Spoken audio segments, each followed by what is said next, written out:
This idea will completely change the way you think about money. And to make this easy for you, I'm gonna give you 6 things that will help you get massive freedom and control in your life. The psychologist Angus Campbell wrote a book called A Sense of Well-Being in America. His goal, to find out what actually makes people happy. His answer, hit me!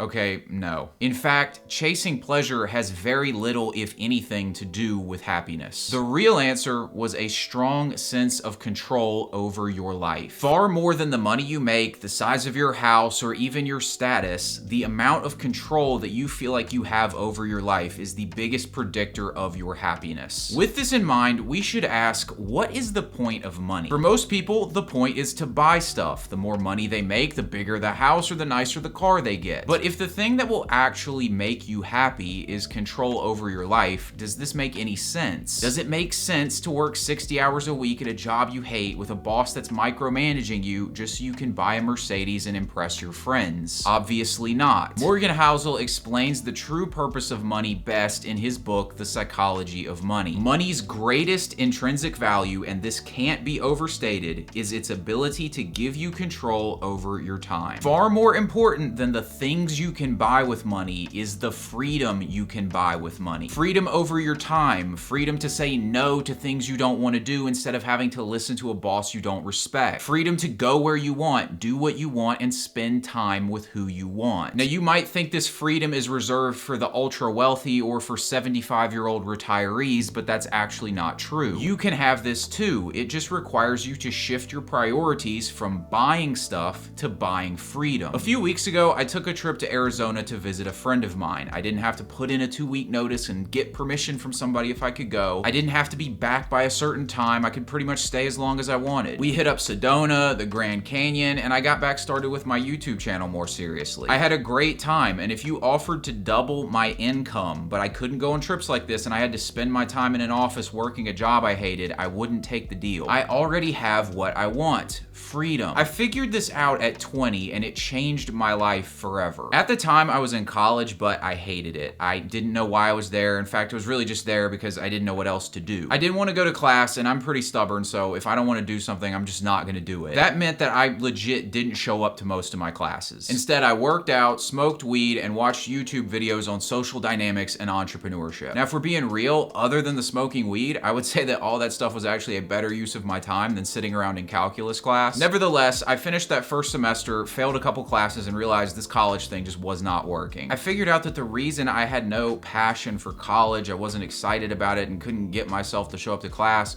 was because the idea of my future that this was creating sounded like absolute hell to me. I had it in my mind that I was gonna climb some corporate ladder and be an HR manager or something like that. I'd be the worst HR manager ever, honestly, but even beyond that, just the thought that I was gonna have to spend my time going to some job I didn't care at all about and this was my life, that was just absolutely depressing to me. So luckily, while I was spending my time watching those YouTube videos about entrepreneurship, I discovered a career path that meant that yes, it was gonna be hard, but at least I would be in control of my own life and it would have some sense of purpose to it. So I figured out that what I wanted out of life was just freedom and control. I was willing to work as hard as I needed to achieve that, but I was gonna do it on my terms. I was not gonna have somebody telling me what to do. I wanted to live my life. And this is the frame that I have viewed all of my financial and career decisions through ever since. It's not about maximizing my income so I can buy more stuff. It's about maximizing my personal freedom so I can live my life on my terms. And now at this point in my late 20s, I've reached the point where my day is pretty much exactly how I want it to be. I work out, I go to boxing classes, I focus on personal development, and I work for myself doing things that I enjoy. It hasn't been easy to get here, and I'll share some of those stories with you in this video, but it has absolutely been worth it. The rest of this video is gonna break down 6 things that I figured out that allowed me to get here. And if you follow these same steps, you can gain freedom and control over your life too. Starting with number 1. In my early 20s, I was really struggling. I had tried and failed to start a couple online businesses. I was working on building a YouTube channel, but that just wasn't going anywhere either. I was flat broke and questioning my life choices. Maybe I just wasn't meant to be successful. Maybe I should have stayed in college and gotten that degree and gotten that soulless job I didn't want, because at least I wouldn't be in this position. And I remember one night I was randomly added to a group chat by some people that I had gone to high school with. And they they started mocking me for the things that I was trying to do. They were sending me screenshots of my YouTube channel and trying to tear me down for that. They were making fun of everything else I was trying to do. It made me feel like I was under this microscope and everyone was watching me fail. And unfortunately, this is the harsh truth about wanting something different in life. 80% of people hate their job. They aren't free. They're stuck in some rat race trying to impress other people. If you dare to be different and believe in yourself, you're going to get a lot of hate. That shit's real. That's why the first thing in gaining freedom over your life is you have to stop caring what other people think of you. If you want something other people don't have, you have to be willing to do something other people won't do, and they are gonna judge you for that. At the time, that was painful. It made me feel like everyone was watching me fail. It made me feel even less confident, but real talk,